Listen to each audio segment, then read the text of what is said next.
In the autumn of 1850, in the remote cotton fields of Talbot County, Georgia, a discovery was made that would forever alter the understanding of one of the most carefully guarded secrets in the antebellum South. What began as a routine inventory of a deceased plantation, Mistress's personal effects would uncover a truth so deeply buried that it had remained hidden for over 3 decades, protected by a web of silence that extended far beyond the boundaries of a single estate. The Whitmore plantation sat on nearly 800 acres of fertile land, bordered by dense pine forests and crossed by a sluggish creek that wound its way toward the Chattahoochee River.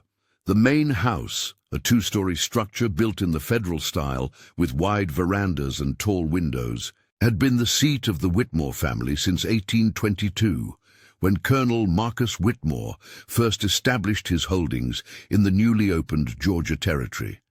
By 1850, the plantation was home to 43 enslaved individuals, managed with what neighbors described as typical efficiency for the region. The events that would bring this case to light began on September 14, 1850, when Martha Elizabeth Whitmore, widow of the late Colonel Marcus Whitmore, passed away in her sleep at the age of 67.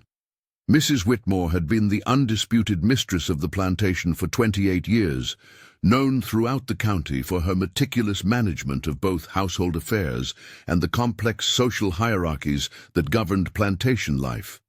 Her death, while not unexpected given her declining health, left a void in the plantation's operations that would prove far more significant than anyone initially understood. The task of settling Mrs. Whitmore's affairs fell to her nephew, Jonathan Whitmore, a lawyer from Macon who had maintained minimal contact with his aunt's household over the years.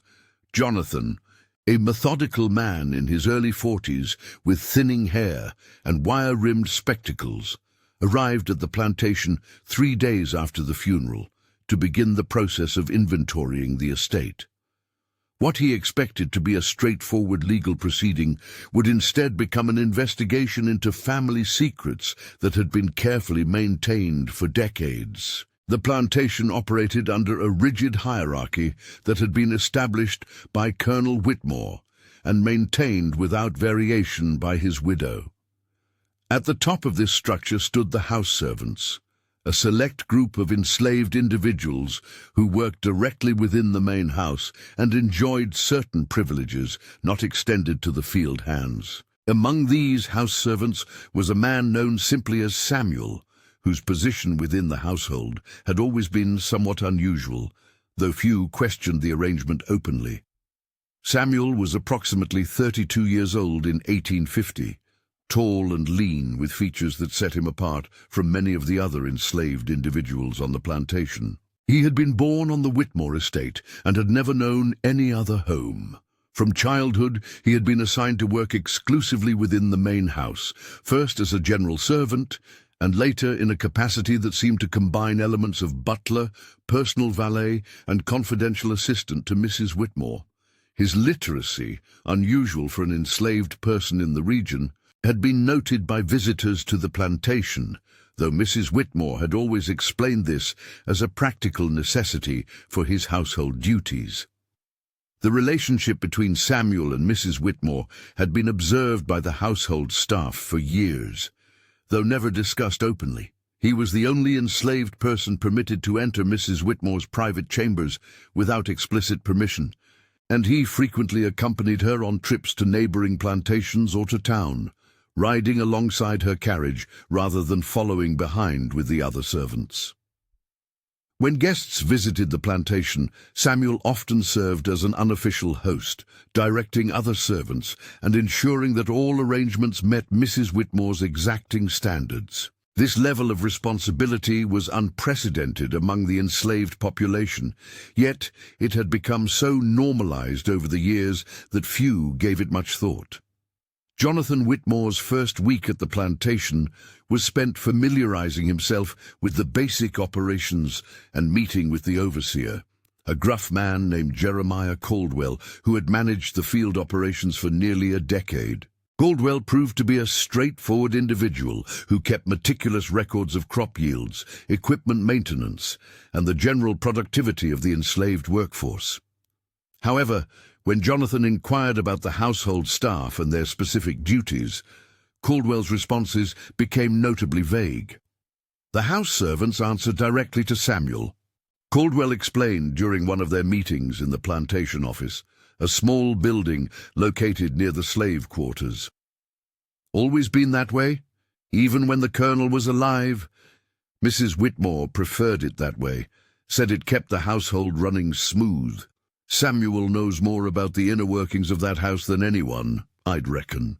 Lo, when Jonathan asked about Samuel's background and how he had come to hold such a position of responsibility, Caldwell's discomfort became apparent. He shifted in his chair and avoided direct eye contact, offering only that Samuel had always been special to Mrs. Whitmore and that his duties had evolved over time. The overseer's reluctance to discuss the matter in detail struck Jonathan as odd, but he attributed it to the general discomfort many white men felt when discussing the complexities of household slave management with outsiders. The main house itself was a testament to Mrs. Whitmore's attention to detail and her commitment to maintaining the social standards expected of a plantation mistress. The rooms were furnished with pieces imported from Charleston and Savannah, and the walls were adorned with portraits of the Whitmore family dating back several generations. The library, located on the first floor, contained an extensive collection of books on agriculture, literature, and theology, as well as numerous volumes of correspondence and business records that Mrs. Whitmore had maintained throughout her widowhood. It was in this library, on September 22, 1850, that Jonathan made his first disturbing discovery. While examining the contents of Mrs. Whitmore's personal desk, he found a locked drawer that had apparently been overlooked during the initial inventory. Using a key found among Mrs. Whitmore's personal effects, he opened the drawer to find a collection of documents that immediately struck him as unusual. Among these papers were several birth certificates, property deeds, and what appeared to be legal documents related to the manumission of slaves, though none of these papers bore any signatures or official seals. More puzzling still were a series of letters written in Mrs. Whitmore's careful script that appeared to be drafts of correspondence never sent. These letters, addressed to various individuals including lawyers in Savannah and Charleston, concerned what Mrs. Whitmore referred to as the resolution of certain long-standing matters pertaining to the welfare of specific individuals currently resident on this estate. The language was deliberately vague, but the tone suggested a woman wrestling with decisions that carried significant emotional and legal weight. Among these papers was a leather-bound journal that had been hidden beneath the other documents. The journal, which bore no identifying marks on its cover, contained entries dating back to 1823, just 1 year after the plantation's establishment. The early entries were typical of what might be expected from a plantation mistress. Notes about household management, social engagements, and the general activities of daily life. However, as Jonathan read deeper into the journal, the entries began to take on a more personal and increasingly troubled tone. An entry dated March 15, 1824, provided the first hint of the complexity that would eventually consume Jonathan's investigation. The child continues to thrive under Marie's care. Marcus remains convinced that maintaining the current arrangement serves the interests of all involved, though I confess to moments of doubt about the wisdom of our chosen path. The resemblance grows more pronounced with each passing month, and I fear that questions will eventually be raised by those whose opinions we cannot afford to dismiss. Jonathan read this entry several times, trying to understand its significance. The reference to a child and the mention of a resemblance suggested some form of family connection, but the deliberately cryptic language made it impossible to determine the exact nature of the situation being described. He continued reading, hoping that subsequent entries would provide clarification, but found that Mrs. Whitmore's writing became increasingly guarded over time, as if she had become aware that her private thoughts might someday be discovered. An entry from June 8th, 1825, offered additional clues. Samuel shows remarkable aptitude for his lessons, far exceeding what might be expected given his circumstances. Marie expresses concern about the attention this draws, but I cannot bring myself to curtail his education when he demonstrates such genuine hunger for knowledge. Marcus argues that practical skills serve our purposes better than book learning, but I believe we must consider the long-term implications of our choices. The boy deserves more than we can openly provide, yet we dare not give him less than what conscience demands. The reference to Samuel's education and the obvious emotional investment that Mrs. Whitmore felt in his development began to paint a picture that Jonathan found deeply unsettling.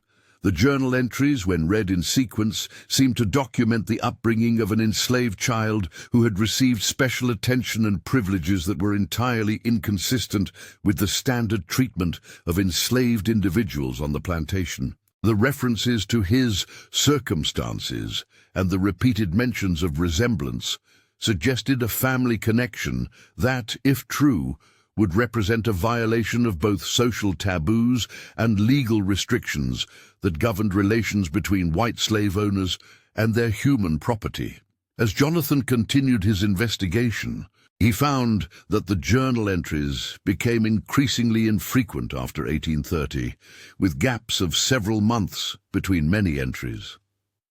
The tone also shifted noticeably, with Mrs. Whitmore's earlier detailed observations giving way to brief, almost coded notes that seemed designed to obscure rather than illuminate the situations being described. An entry from December 2nd, 1832, exemplified this change in writing style. The situation grows more complex with each passing year. Samuel's questions become more pointed, and I find myself struggling to maintain the necessary boundaries. MCU's concerns prove well-founded, though I cannot regret the choices that have brought us to this point. The truth, when it emerges, will serve no one's interests, yet I fear it cannot remain buried indefinitely. The mention of Samuel asking pointed questions suggested that he had begun to understand something about his own situation that had previously been kept from him. This possibility alarmed Jonathan, who realized that if Samuel had indeed discovered some family connection to the Whitmore family, the implications for the estate's settlement could be enormous. Under Georgia law, any individual with even a small degree of white ancestry might potentially challenge their enslaved status, particularly if evidence existed of acknowledgement by white family members. Jonathan's investigation took on new urgency as he began to search for additional documentation that might clarify the exact nature of Samuel's relationship to the Whitmore family. He spent several days examining every document in the plantation's records, looking for birth certificates, bills of sale, or any other papers that might provide insight into Samuel's origins. What he found instead was a conspicuous absence of documentation related to Samuel's birth or acquisition by the plantation, an omission that seemed deliberately designed to obscure his background. The other house servants, when questioned about Samuel's history, proved remarkably reluctant to discuss the matter in any detail. Marie Beauregard, an elderly enslaved woman who had served as the plantation's head cook for over 20 years, would only say that Samuel had always been part of the household, and that his situation had been arranged by the Colonel and Mrs. Whitmore when he was very small. Her obvious discomfort when discussing the subject suggested that she knew more than she was willing to share, but Jonathan's position as a white member of the family made direct interrogation impossible without risking the exposure of whatever secrets the household was protecting. The breakthrough in Jonathan's investigation came on October 1st, 1850, when he discovered a hidden compartment in Mrs. Whitmore's bedroom that had been concealed behind a loose baseboard near her dressing table. The compartment contained a small collection of items that had clearly been preserved with great care. A lock of dark hair tied with a blue ribbon, a miniature portrait of a young woman that Jonathan did not recognize, and a single letter written in a man's hand that bore the signature of Colonel Marcus Whitmore. The letter, dated August 19, 1823, was addressed to Mrs. Whitmore and concerned what the colonel referred to as the arrangements necessary to ensure the welfare of the child while maintaining the discretion that our circumstances require. The letter made clear that Colonel Whitmore was the father of an infant who had been born to an enslaved woman named Celia, and that he and Mrs. Whitmore had agreed to raise the child within their household under circumstances that would protect both the family's reputation and the child's welfare. "My dear Martha," the letter began, "I write to confirm our understanding regarding the boy born to Celia on the 7th of this month. As we discussed, the child's welfare must be our primary concern, while simultaneously ensuring that our family's position in the community remains secure. I propose that we arrange for Marie to serve as the child's primary caregiver, while you oversee his upbringing within the household. The boy shall be given the name Samuel, and shall be raised as befits his station, though I trust you will ensure that he receives advantages appropriate to his particular circumstances." The letter continued with specific instructions about Samuel's education and treatment, making clear that Colonel Whitmore intended for his son to receive privileges far beyond those typically afforded to enslaved individuals. He shall learn to read and write, as these skills will serve him well, regardless of what the future may hold. Marie has agreed to serve as his mother for all public purposes, and I believe this arrangement will protect all parties involved while ensuring that the boy receives the care and attention he deserves. The final paragraph of the letter addressed the long-term implications of their decision. I recognize that this arrangement may prove difficult to maintain as the boy grows older and begins to understand the complexities of his situation. We must trust that our careful planning will enable us to address such challenges as they arise, while always keeping his best interests foremost in our minds. I believe that in time, circumstances may arise that will allow us to provide him with opportunities that his current status would otherwise preclude.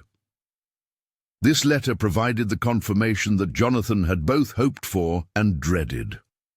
Samuel was indeed the son of Colonel Marcus Whitmore, making him Jonathan's own cousin and a legitimate heir to a portion of the Whitmore estate. The implications of this revelation extended far beyond the immediate family, as the existence of a mixed-race heir would create legal complications that could potentially invalidate much of the estate's current structure. Jonathan's immediate concern was determining whether Samuel himself was aware of his true parentage. The journal entries had suggested that he had begun asking questions, but it remained unclear how much he actually knew about his family connections. The careful way in which his upbringing had been managed suggested that the Colonel and Mrs. Whitmore had made significant efforts to provide him with privileges without explicitly acknowledging the reasons for this special treatment. The investigation into Samuel's awareness of his parentage required Jonathan to observe the household dynamics more carefully than he had during his first weeks at the plantation. He began paying attention to the interactions between Samuel and the other enslaved individuals, looking for signs that might indicate whether his position of privilege had aroused suspicion or resentment among the others. What he discovered was a complex social structure in which Samuel occupied a unique position that seemed to be accepted by all parties, though perhaps not fully understood. Samuel's daily routine involved responsibilities that extended far beyond typical household service. He managed the plantation's correspondence, maintained detailed records of household expenditures, and often served as Mrs. Whitmore's representative in dealings with merchants and other business contacts. His education was evident in his speech patterns and mannerisms, which were noticeably more refined than those of other enslaved individuals on the plantation. Yet he moved through these responsibilities with a quiet dignity that suggested he understood the precarious nature of his position, even if he did not fully comprehend its origins. The other household servants treated Samuel with a deference that went beyond his official duties, addressing him with a respect that seemed genuine rather than merely functional.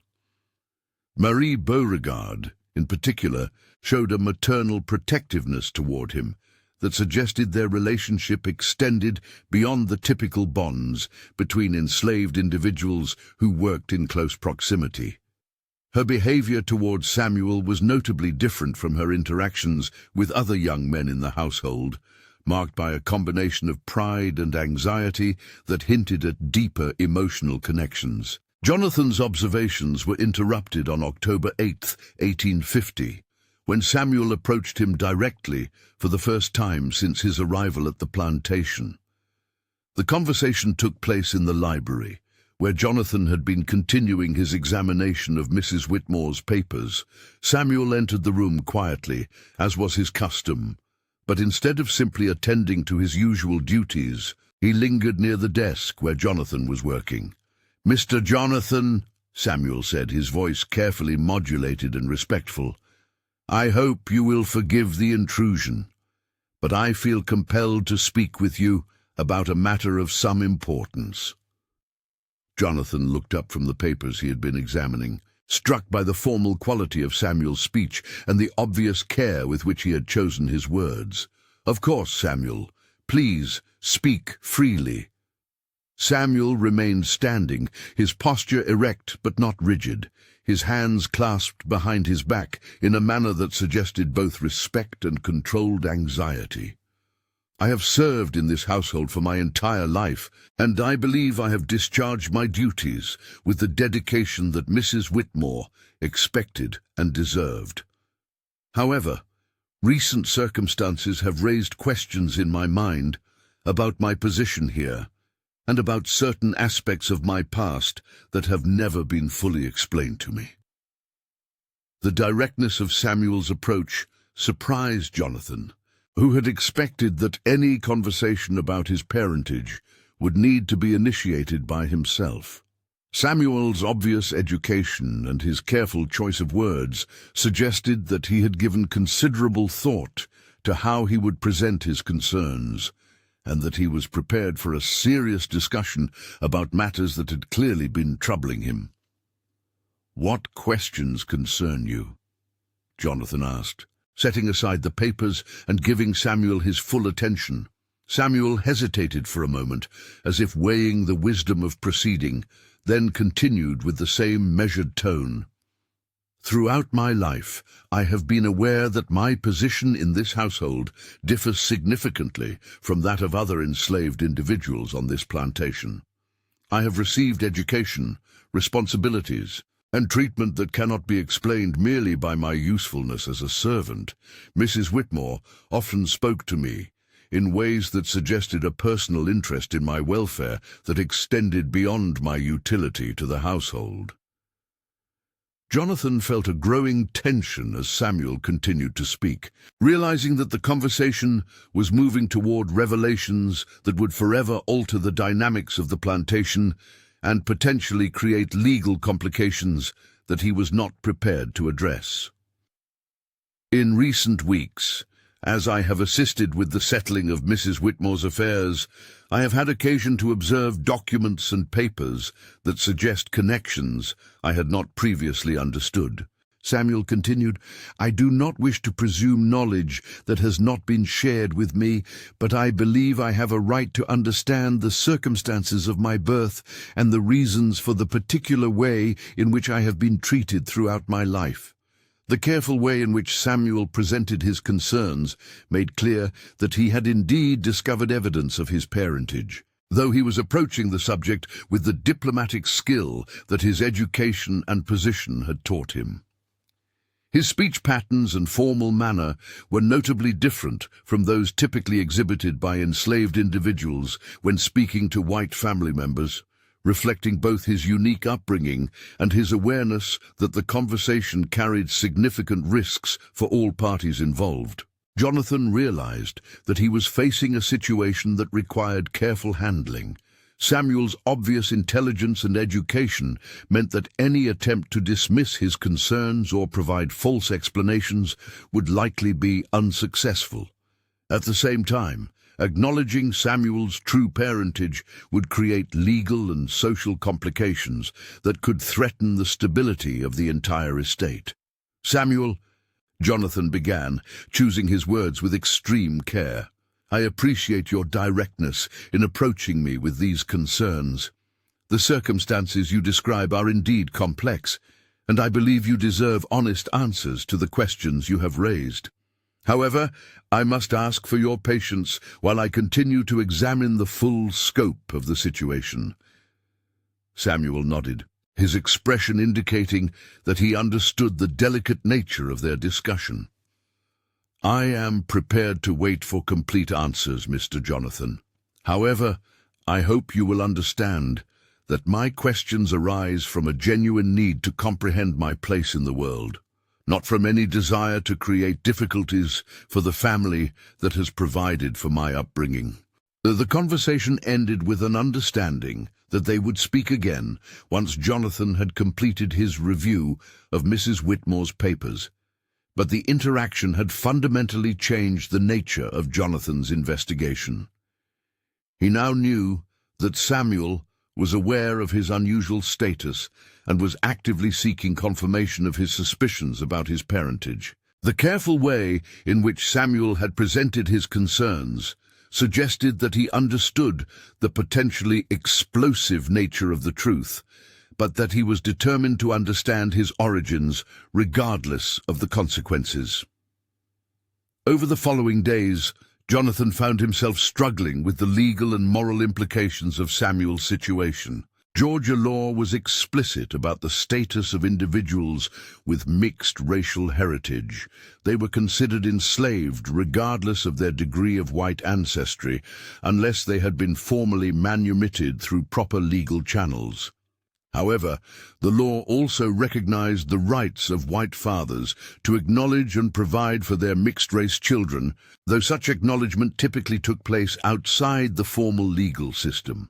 The discovery of additional documents in Mrs. Whitmore's papers confirmed that she and Colonel Whitmore had indeed planned to eventually secure Samuel's freedom, though they had never taken the formal legal steps necessary to accomplish this goal. A draft letter to a lawyer in Savannah, dated 1847, outlined Mrs. Whitmore's intention to arrange for Samuel's manumission and to provide him with sufficient resources to establish himself as a free man. However, the letter had never been sent, and no legal proceedings had been initiated. The reasons for Mrs. Whitmore's delay in securing Samuel's freedom became apparent through her journal entries from the 1840s. Which revealed her growing concern about the social and political climate surrounding slavery in Georgia. The increasing tensions over the slavery question had made it more difficult for white slave owners to manumit their enslaved property without attracting unwanted attention from neighbors and local authorities. Mrs. Whitmore's entries from this period reflected her fear that any attempt to free Samuel would raise questions about his parentage that could damage the family's reputation and potentially expose Samuel himself to danger. An entry from September 12, 1848, illustrated the complexity of her situation. The political climate grows more hostile to any actions that might be interpreted as sympathy for abolitionist sentiments. The Hendersons faced considerable criticism when they freed their house servants last year, and I fear that any similar action on our part would invite scrutiny that neither Samuel nor our family could withstand. Yet I cannot ignore the moral obligation we bear toward him. nor can I dismiss the legal rights that he may possess if circumstances change. Mrs. Whitmore's final journal entries, written in the months before her death, revealed a woman increasingly consumed by guilt over her failure to resolve Samuel's situation.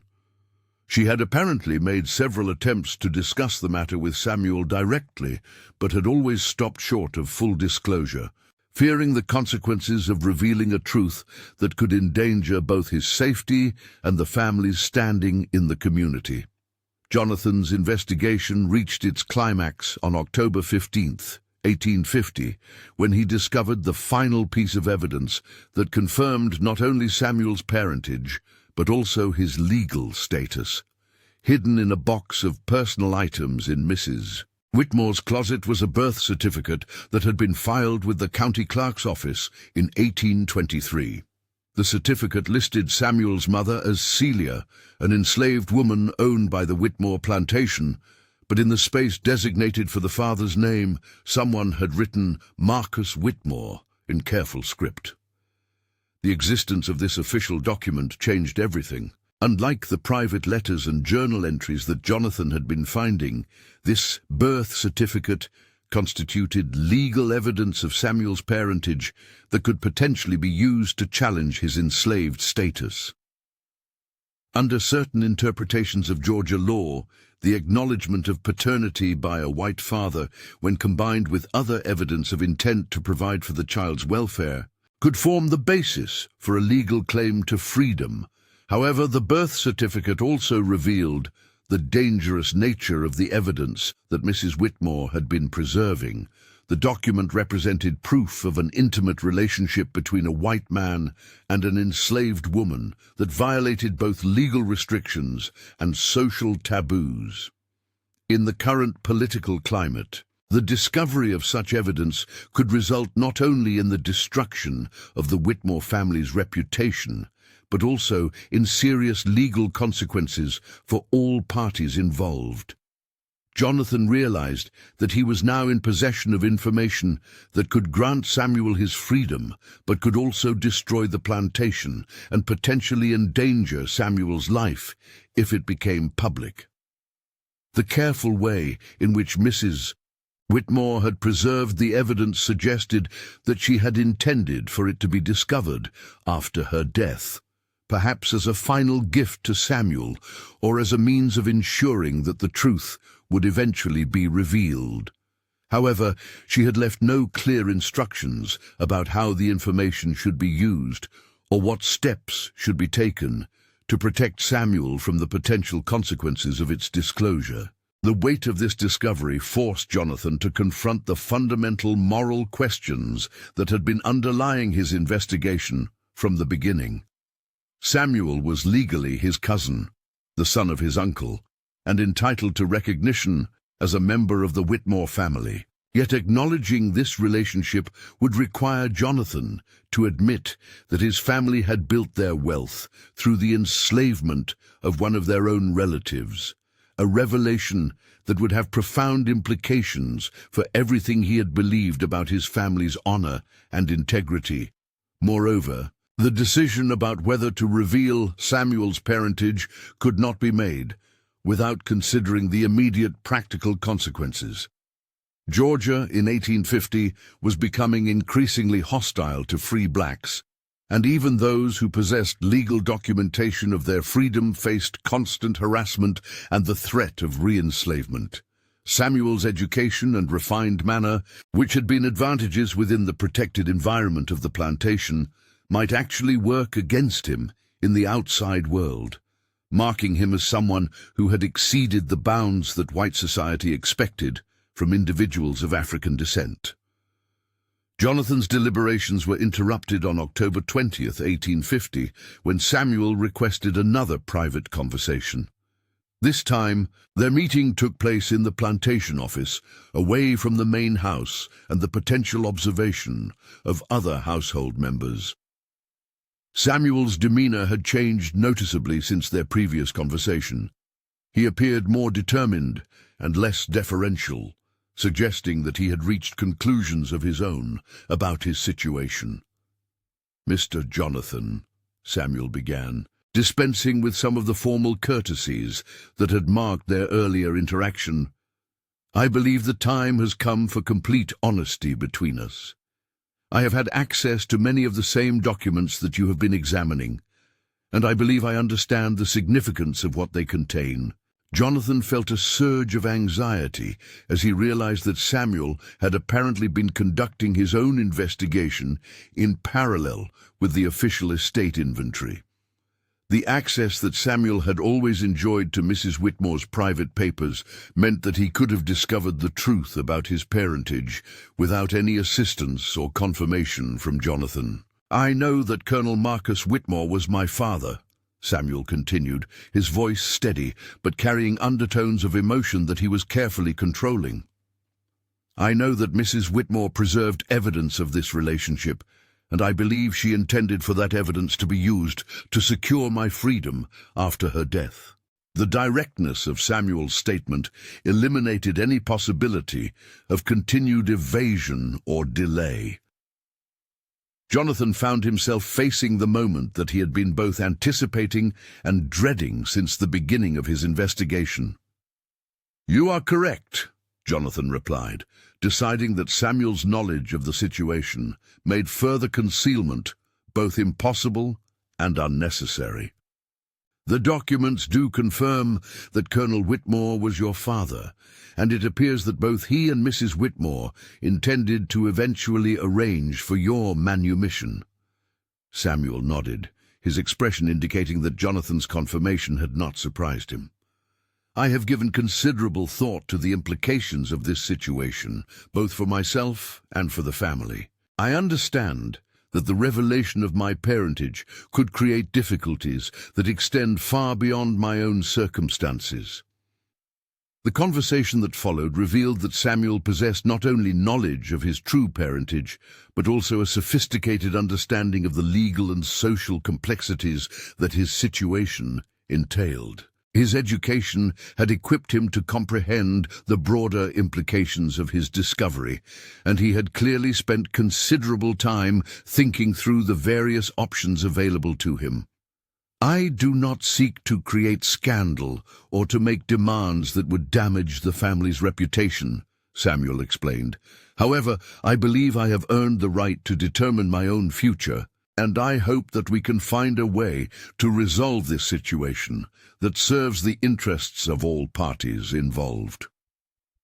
Jonathan found himself impressed by Samuel's maturity and diplomatic skill, qualities that reflected both his natural intelligence and the careful education he had received. The way in which Samuel approached the conversation suggested that he understood the power dynamics involved, but was determined to assert his rights without creating unnecessary antagonism. The discussion of Samuel's future options revealed the complexity of his legal situation. While the birth certificate and other evidence might be sufficient to establish his claim to freedom, the process of pursuing such a claim would require legal proceedings that would inevitably expose the circumstances of his birth. The resulting scandal would not only damage the Whitmore family's reputation, but could also place Samuel in physical danger from community members who viewed challenges to the slavery system as threats to their own economic and social interests. Alternative approaches to securing Samuel's freedom were also problematic. The standard process of manumission required the consent of the enslaved individual's legal owner, but Mrs. Whitmore's death had left the question of Samuel's ownership in legal limbo. As part of the estate, he would presumably become the property of Mrs. Whitmore's heirs, but his actual paternal relationship to the family complicated this transfer of ownership in ways that no one had anticipated. Jonathan realized that he was facing a decision that would define his own moral character as much as it would determine Samuel's future. He possessed the legal authority to either acknowledge Samuel's rights or to perpetuate the system that had kept him enslaved despite his parentage. The choice would require him to balance his family's interests against principles of justice and human dignity that he had never been forced to examine so directly. The weight of this responsibility was compounded by Jonathan's growing recognition of Samuel's exceptional character and capabilities. The education and refinement that Samuel displayed had clearly not been wasted. He possessed the intelligence and skills necessary to succeed as a free man, if given the opportunity. Yet those same qualities that would serve him well in freedom also made him a target for those who believed that educated slaves represented a threat to the established social order. As October drew to a close, Jonathan found himself struggling with a decision that seemed to have no clear resolution. Every option he considered carried significant risks, not only for Samuel, but for all the other enslaved individuals on the plantation who might face retaliation if their situation were disrupted. The revelation of Samuel's parentage could potentially trigger a broader investigation into the plantation's operations that might result in harsher treatment for those who remained enslaved. The final factor that influenced Jonathan's decision was his discovery of Mrs. Whitmore's last will and testament, which had been prepared in secret just weeks before her death. The will, which had been hidden with her other private papers, contained provisions that clearly indicated her final intentions regarding Samuel's future. While she had not explicitly acknowledged his parentage in the legal document, she had made arrangements for a significant sum of money to be held in trust for the individual known as Samuel, to be used for his benefit in ways that will become apparent to those charged with settling my estate. The language of the will was deliberately circumspect, but its intent was clear. Mrs. Whitmore had intended to provide Samuel with the resources necessary to establish himself as a free man, while leaving the specific arrangements to be worked out by her executor. The existence of this bequest, combined with the other evidence of Samuel's parentage, created a legal framework within which his freedom could potentially be secured without requiring a direct challenge to the slavery system. However, implementing Mrs. Whitmore's intentions would require Jonathan to take actions that would effectively acknowledge Samuel's right to freedom, actions that would have implications extending far beyond the immediate resolution of his situation. Once Samuel's parentage became known, even within the limited circle of those involved in settling the estate, the precedent established could potentially affect the status of other mixed-race individuals in similar circumstances throughout the region. Jonathan's final decision was influenced by a conversation with Samuel that took place on November 2nd, 1850, in which Samuel presented his own proposal for resolving the situation. Rather than demanding immediate acknowledgement of his rights, Samuel suggested a gradual approach that would allow him to establish himself in a northern state where his background would be less problematic, while maintaining the fiction that his departure from the plantation was voluntary rather than the result of manumission. "I believe that a careful arrangement could be made," Samuel explained. "One that would allow me to travel north, under the pretense of conducting business for the estate. Once established in a free state, I could remain there permanently, while official records would indicate that I had been granted permission to hire myself out independently. Such arrangements are not uncommon, and they would avoid the legal complications that formal manumission might create." Samuel's proposal demonstrated not only his understanding of the legal subtleties involved, but also his willingness to prioritize practical solutions over symbolic victories. His plan would achieve the goal of securing his freedom while minimizing the risks to both himself and the Whitmore family, though it would require him to leave behind the only home he had ever known and to begin a new life in unfamiliar surroundings. Jonathan found himself moved by Samuel's maturity and pragmatism, qualities that reflected the careful upbringing he had received despite the constrained circumstances of his birth. The decision to support Samuel's plan would require Jonathan to actively participate in circumventing laws that he had been trained to uphold. but it would also fulfill the moral obligations that his family had incurred through their treatment of Samuel throughout his life. The implementation of Samuel's departure began in November 1850 and was carried out with the same careful attention to detail that had characterized his upbringing. Official records were prepared indicating that Samuel had been given permission to travel to Philadelphia to conduct business related to the sale of cotton from the current harvest. Letters of introduction were prepared for business contacts in the city, and a sum of money was provided from Mrs. Whitmore's bequest to support his initial establishment. Samuel's departure from the plantation took place on November 15th, 1850, in a manner that attracted no attention from neighbors or local authorities. He traveled in the company of a cotton agent who frequently conducted business for area plantations, carrying papers that identified him as a trusted servant authorized to negotiate on behalf of the Whitmore estate. The arrangement appeared entirely routine to outside observers, providing no indication that Samuel would not be returning to Georgia. The other enslaved individuals on the plantation were told that Samuel had been assigned to an extended business trip that might keep him away for several months.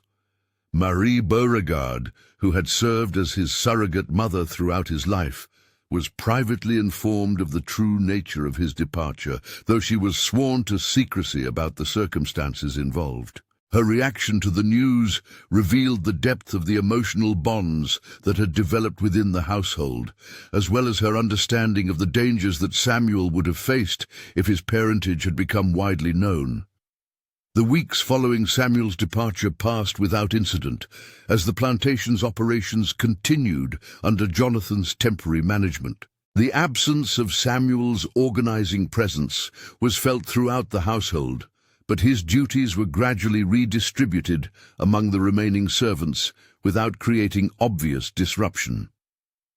To outside observers, the Whitmore plantation appeared to be adjusting normally to the loss of its mistress and the transition to new management. Jonathan received regular reports from his business contacts in Philadelphia, confirming that Samuel had arrived safely and was beginning to establish himself in the city's small but growing community of free blacks.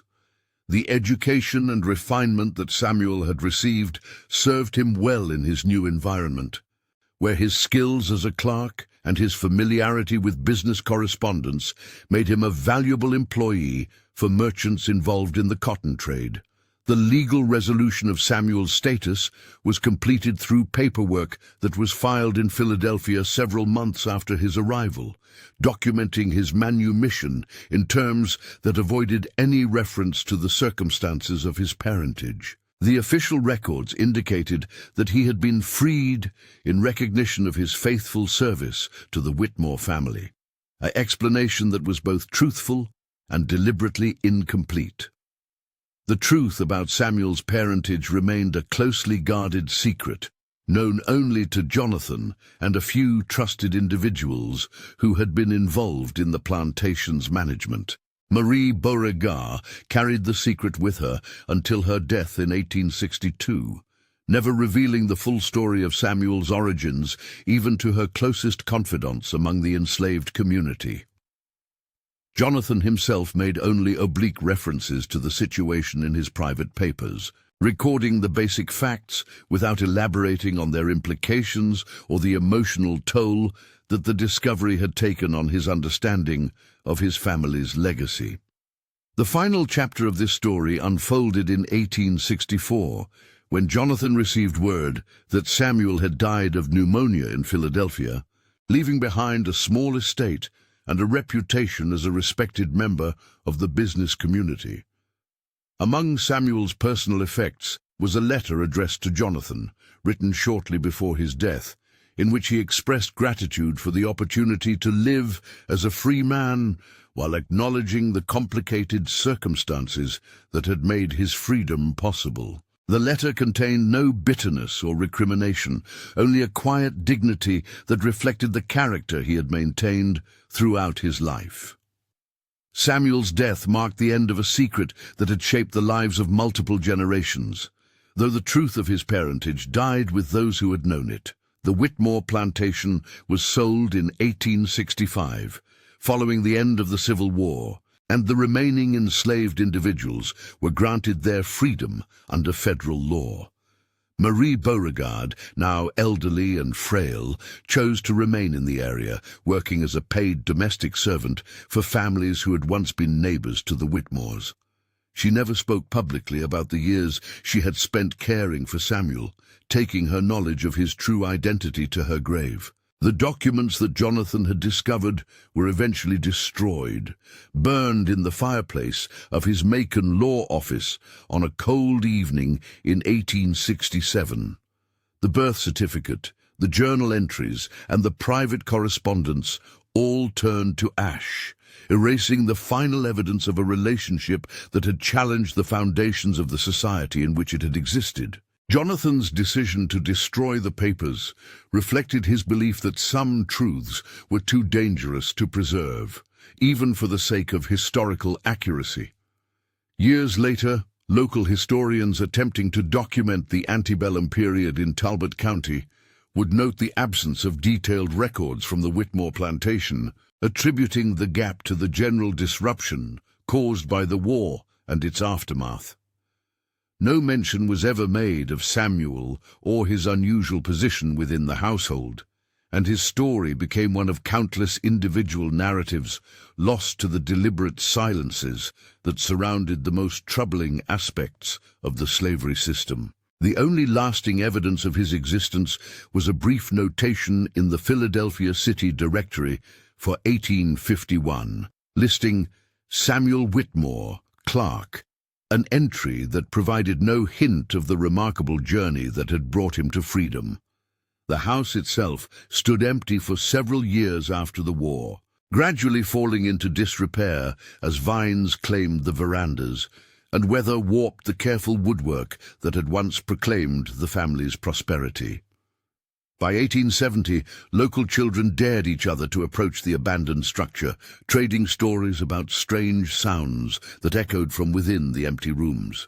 They could not have known that they were walking through the remnants of a place where one of the most carefully guarded secrets of the antebellum South had played out in silence, where the boundaries between freedom and bondage had been negotiated in whispered conversations and hidden documents, and where the price of truth had ultimately proved too high for anyone to pay.